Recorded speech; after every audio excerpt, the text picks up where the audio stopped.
Hi, my name is Cecilia Comparatori, and I'm the owner of the Essential Toolbox. And welcome to my intro to essential oils class, the how, when, and where to use essential oils. I love teaching about essential oils and how they've affected my life and the lives of people that I have worked with. Please remember, when I'm referring to oils this evening, I'm referring to doTERRA essential oils. I could tell you dozens of things that essential oils that I've used them for. The big thing is my lack of rest. I was unable to rest through the night, and that's actually how I got started with doTERRA. But I also use them for bug bites, stings. I also make my own non-toxic cleaning supplies, which I love to do. It's one of my absolute favorite things. One of the great things about oils is their versatility. You can buy one oil and use it to do many different things and use it to replace many items in your house. And in a little bit, I'll give you a few examples of two oils that are very versatile. First, a little bit about the history of aromatherapy with essential oils. Aromatherapy, the whole notion is not new. It's estimated to be about 5,000 years old. The Egyptians were using aromatic substances like myrrh, frankincense, cinnamon, and kasha, and explorers in the 1920s even found a jar of frankincense and spikenard in the tomb of Tutankhamun. And that's significant because the Egyptians were very wise people, and they only put things in the tombs of their kings when they were thought to have been of some use to them in the afterlife. So that's a significant occurrence there. And we all know about Cleopatra, the Egyptian, who was known for her beauty. She used oils on her skin. So the early peoples realized how oils could enrich their lives. They were also used for ointments, aromatic oils, as well as embalming. So aromatic plants were used by other ancient civilizations. They were used by Greeks, Romans, Chinese, and the Indians, as well as the Egyptians. Use of essential oils was quite common in the Roman Empire. The people of Rome used essential oils to scent their bodies and their hair, and the wealthy made use of essential oils with frequent massage and in their baths. And in Greece, Hippocrates suggested daily massage and scented baths using essential oils to improve people's health. Chamomile was widely used, as well as cypress, myrrh ointment, cumin, peppermint, marjoram, saffron, and thyme. And literature from 2000 BC shows that Indian healers used sandalwood, coriander, myrrh, ginger, and cinnamon oils. And the Bible references the use of aromatic substances in both the New and the Old Testament. And the term aromatherapy wasn't coined until the 1920s. So we were a little bit behind our very wise ancestors. So what are essential oils? They are volatile liquids derived from plant materials, which basically means that they're plant materials and they evaporate quickly. And they're natural aromatic compounds. So they're a natural plant material and they have a pleasant smell. They are potent. Pure essential oils are extremely potent, and a therapeutic dose is only 1 or 2 drops. For example, 1 drop of doTERRA peppermint oil is equal to 28 cups of peppermint tea. That's a lot of tea. They are CPTG purity, and most have no shelf life. doTERRA oils are certified pure, tested grade, and most have no shelf life. The only exception to this is citrus oils, which sometimes can evaporate in the bottle. Every bottle of essential oil has to have an expiration date, but it actually has, they have to do that by law.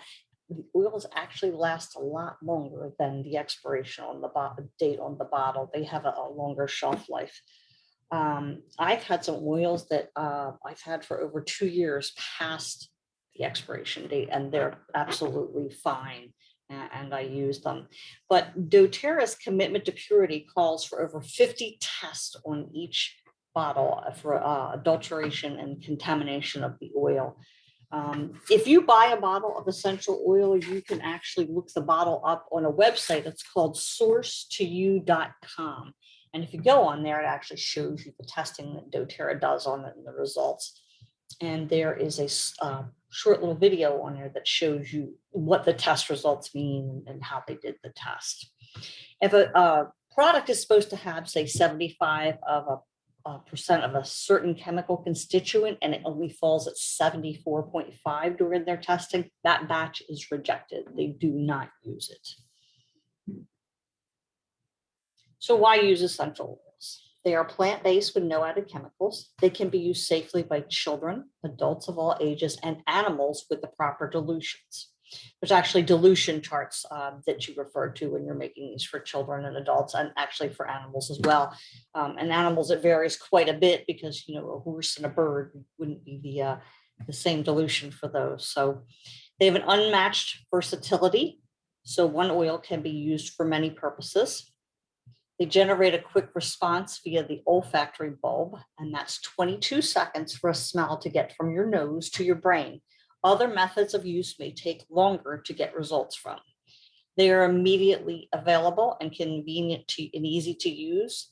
You can roll on your arms or wrists or smelled right out of the bottle, and you can easily carry the bottles in your purse. I actually have them in my purse.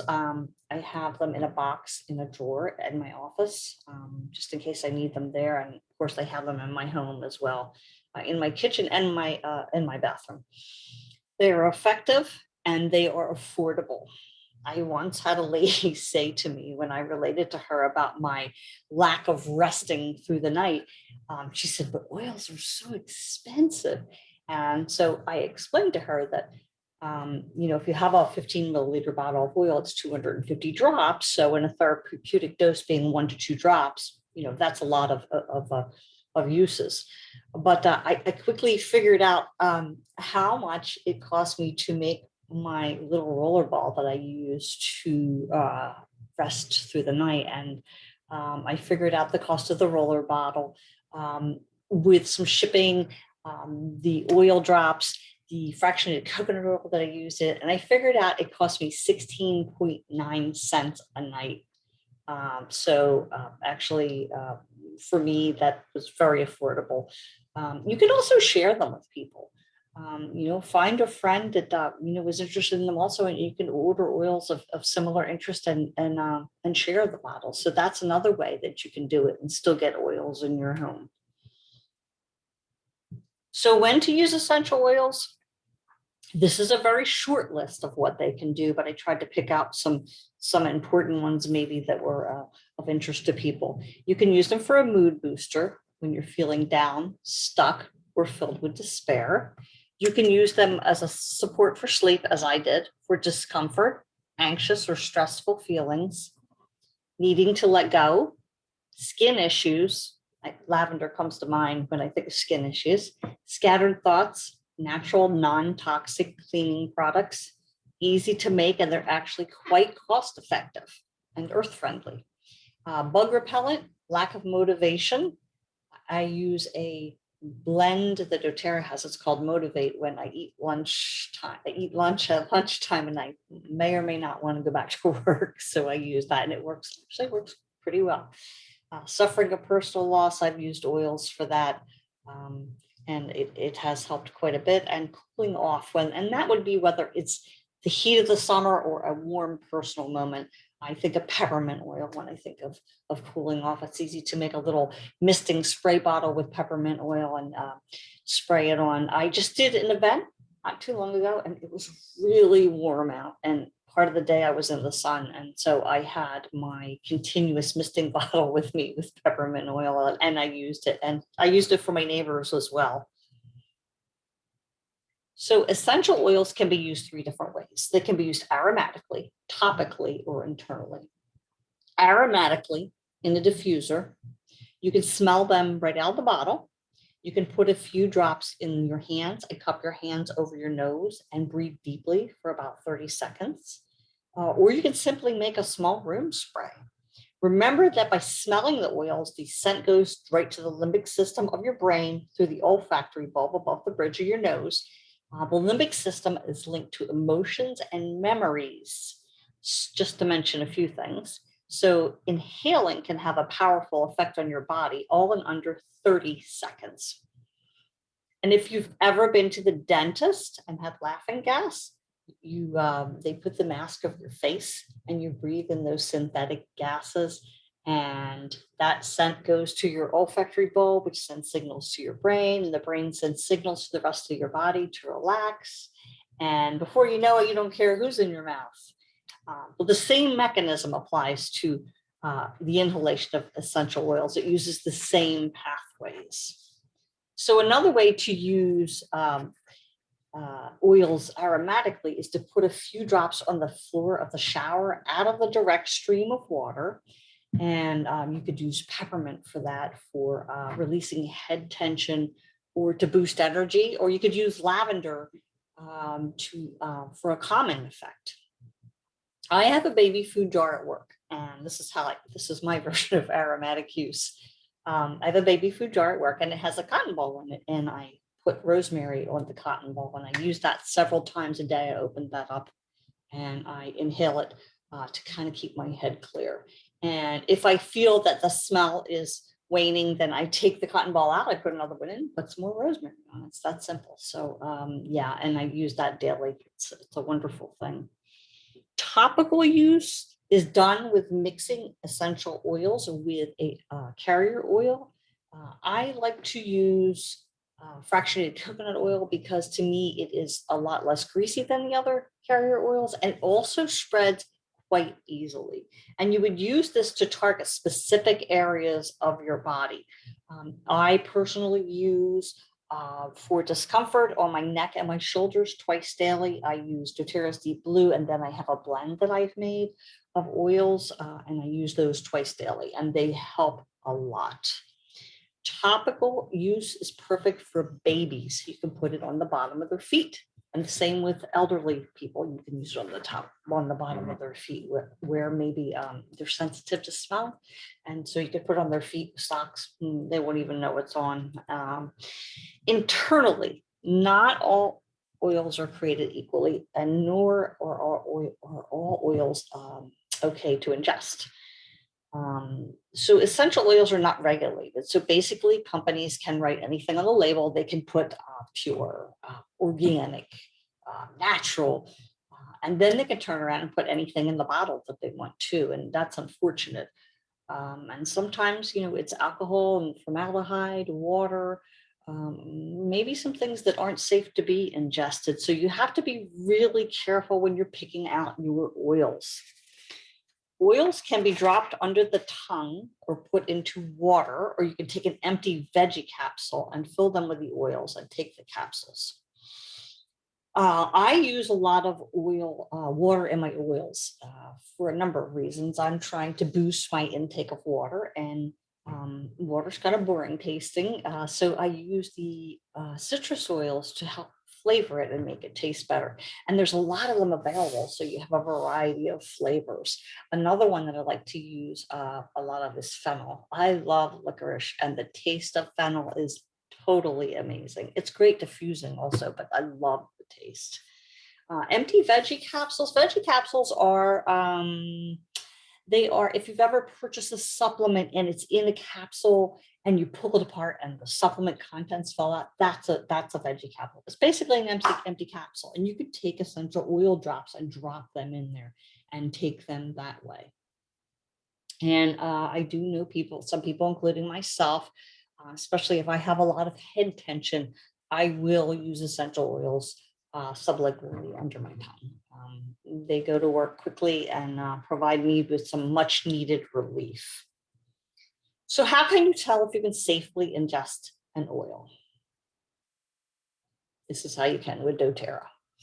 You look at the bottle on the right, it's a bottle of the grounding blend balance, and it says essential oil blend. You cannot ingest that.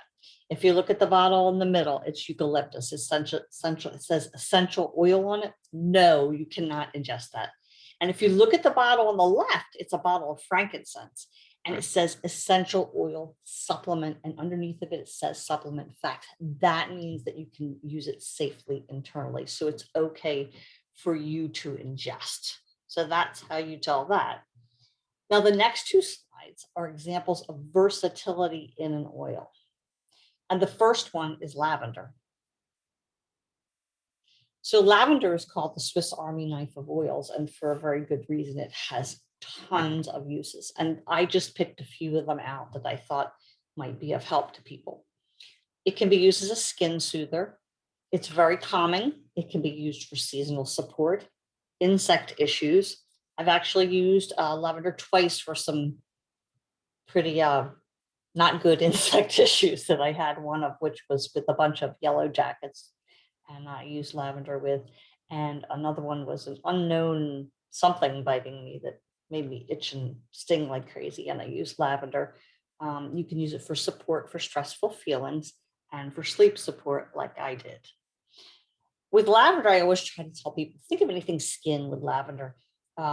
It's great for anything skin that you can think of. And lavender is an oil that is safe enough to be used neat, and that is without dilution. Most of the essential oils you have to dilute, but lavender, I am safe with using. I've used it on my grandchildren neat, and it's worked wonderfully for them with no repercussions. So here's the second one. It's versatile. Lemon oil. It's a powerful surface cleanser. It's great for seasonal threats. It's a great odor remover. I think everyone would agree that lemon smells, it just smells clean and fresh. It's just got that fresh quality to it. Use it to flavor your water like I do. It's mood boosting.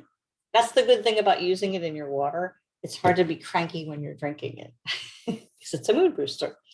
Great for your skin. You see it's a powerful surface cleanser, so it'll do the same thing for your skin. So you could put it in soaps, lotions, things like that.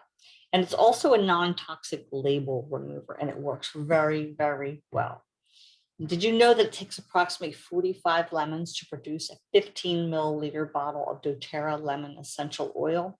And one of the reasons is that lemon essential oil is not made from the fruit, but it's made from the rind. So there's, comparatively speaking, there's very little rind on the lemon, so it takes quite a few bottles. But those two oils are two that I have in my kitchen, and I use them a lot. The other reason why I have lavender in my kitchen at my disposal is that I have a tendency when I'm cooking to touch things that are warm that I shouldn't touch. And so when I do that, out comes the lavender. I stop what I'm doing, run over, lavender, that's it. And I get a lot of relief and support from that.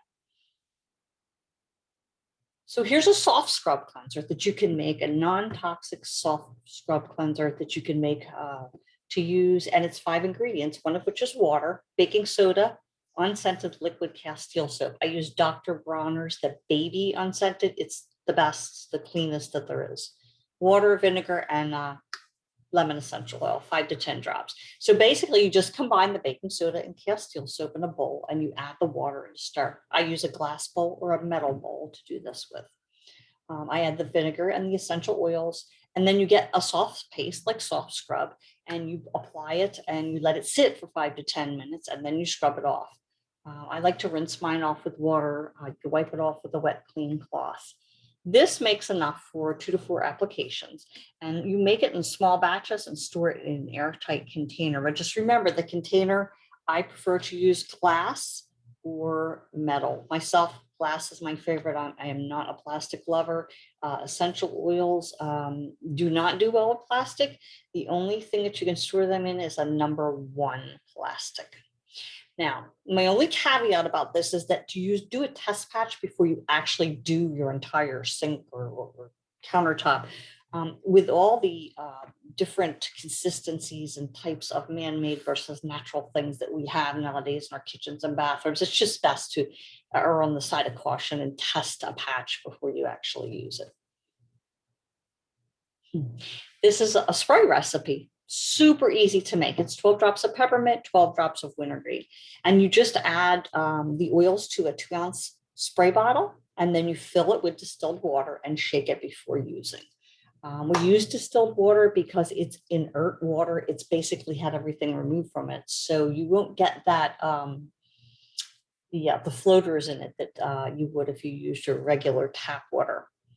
I also have well water. So for me, the distilled water is I have to use that. And did you know that 90% of candy canes sold each year are purchased between Thanksgiving and New Year's Day? Plus, they're the top selling non-chocolate candy in December. I think they should sell them all year long. They're good. So here's a winter skin relief blend.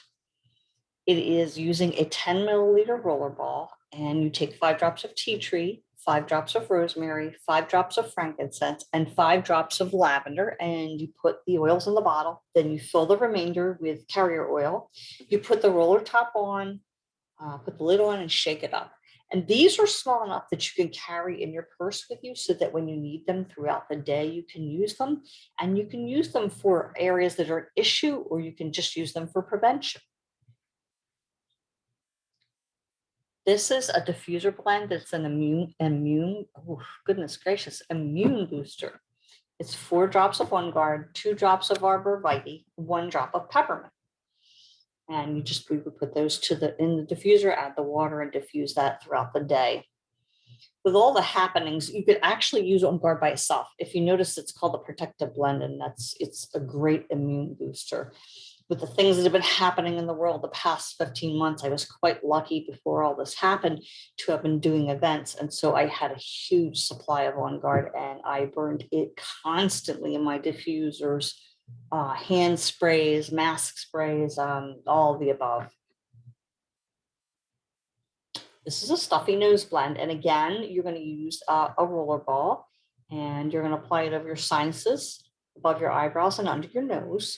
It is 5 drops of Breathe, 5 drops of lime, 5 drops of frankincense, and 5 drops of eucalyptus.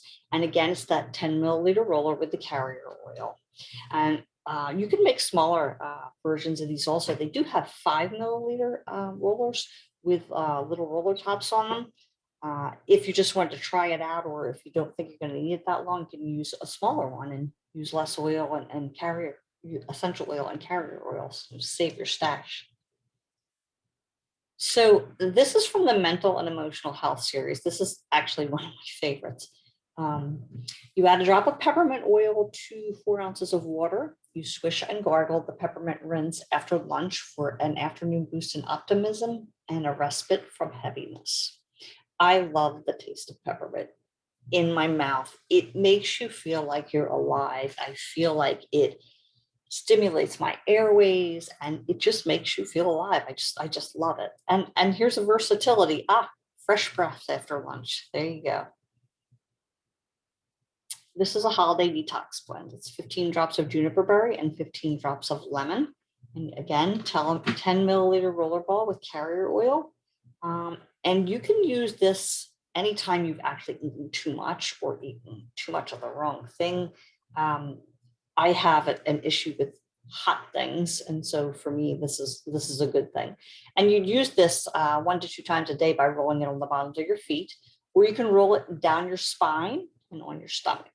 Just make sure to drink lots of water to help purify and cleanse you of any toxins. This one's for the teens in the house. It's called Zit Zapper, and it's 15 drops of lavender, 15 drops of frankincense, apple cider vinegar, or jojoba oil, and you add to the 10 milliliter roller ball, and you shake before it's used. And they roll that on morning and night. Again, skin, lavender, frankincense is also great for your skin as well. This is a perfume spray. I have made this one. It uses 35 different drops of oil. And so it's 10 drops of Whisper, 10 drops of citrus bliss, 10 drops of lemon oil, 5 drops of ylang ylang oil, a tablespoon of witch hazel, and a 1/4 cup of distilled water. So you mix the witch hazel and the water in a spray bottle, and you shake it up. And then you add the oils and you mix it up real well.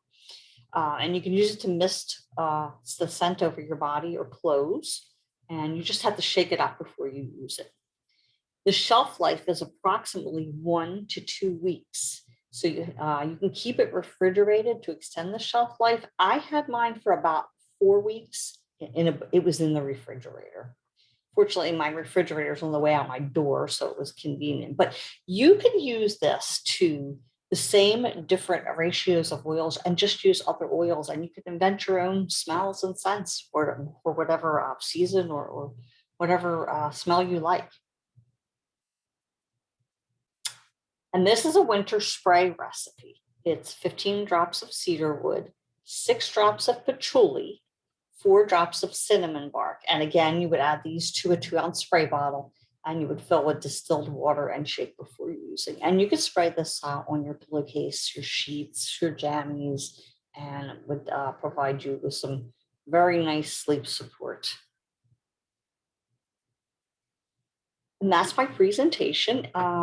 This is my information. You can reach me, email me at theessentialtoolbox@aol.com or call me at 239-825-3809. And my doTERRA website is on there also. If you have any questions after we're done and you need to know about a recipe or a particular oil, or you just have questions about essential oils, feel free to contact me and I would be more than happy to answer your questions.